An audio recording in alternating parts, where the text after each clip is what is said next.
Next देखिए ये CBSE का न्यूमेरिकल है। कैपेसिटेंस की रेशियो फाइंड करनी है। ये दो अरेंजमेंट दे दिए गए हैं। इसमें डाइलेक्ट्रिक कांस्टेंट की वैल्यू इसकी K1 है, इसकी K2।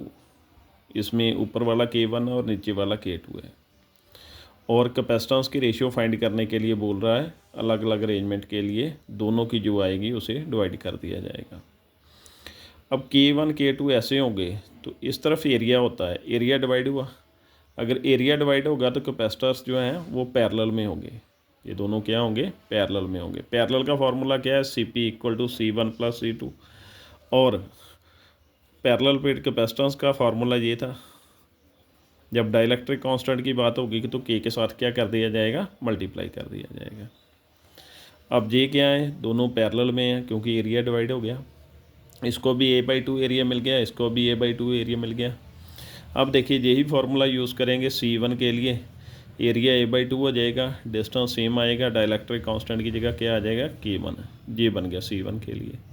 ये दोनों पैरेलल में हैं तो पैरेलल का फार्मूला लग गया।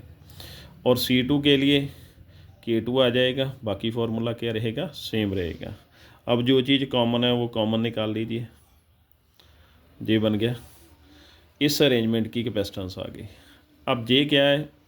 ये दोनों सीरीज़ में है, इसमें डिस्टेंस डिवाइड होगा। ये डिस्टेंस है D दोनों में, इसको भी D/2 मिल गया, इसको भी D/2 मिल गया। तब ये क्या होंगे? सीरीज़ में। सीरीज़ का फार्मूला क्या होता है? 1/CS 1/C1 + 1/C2। अब इसका फार्मूला जो है इसमें क्या होगा? डिस्टेंस फार्मूला यही यूज़ होगा। डिस्टेंस क्या आ जाएगा? D/2। और इसकी वैल्यू नीचे पड़ेगी जैसे ये ε0 K की जगह क्या आ गया? K1। A की जगह A है, डिस्टेंस डिवाइड हो गया। ये रेसिप्रोकल होकर ऊपर चला जाएगा। ये सेम आ जाएगा फार्मूला। C2 डैश के लिए क्या आ जाएगा? K2 आ जाएगा। ये रेसिप्रोकल होकर ऊपर चले गए, ऐसे D/2 बन गया। D/2 कॉमन आ गया, नीचे से कौन कॉमन आ गया? ε0 A कॉमन आ गया। और अंदर क्या रह गया? 1/K1 + 1/K2 जो है वो रह जाएगा। ये किसकी वैल्यू है? 1/C डैश की वैल्यू। हमें किसकी चाहिए? C डैश की। रेसिप्रोकल कर देंगे, ये ऊपर चला जाएगा और ये नीचे आ जाएगा। उससे पहले इसका एलसीएम सॉल्व कर लीजिए। K1 K2, K2 इस तरफ चला जाएगा, K1 इस तरफ। तो प्लस में है तो K1 + K2 लिख सकते हो। बाद में रेसिप्रोकल कर दो, ये ऊपर चला जाएगा, ये नीचे आ जाएगा, ये फार्मूला बन जाएगा।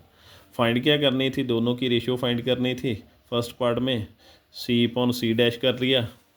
C की वैल्यू ये है हमारे पास और C डैश की वैल्यू ये है। नीचे वाली वैल्यू जो होगी रेसिप्रोकल हो जाएगी। जो सेम वैल्यूज़ हैं वो कैंसिल कर दो इसके साथ, जो बचेगा वो ये आंसर आ जाएगा।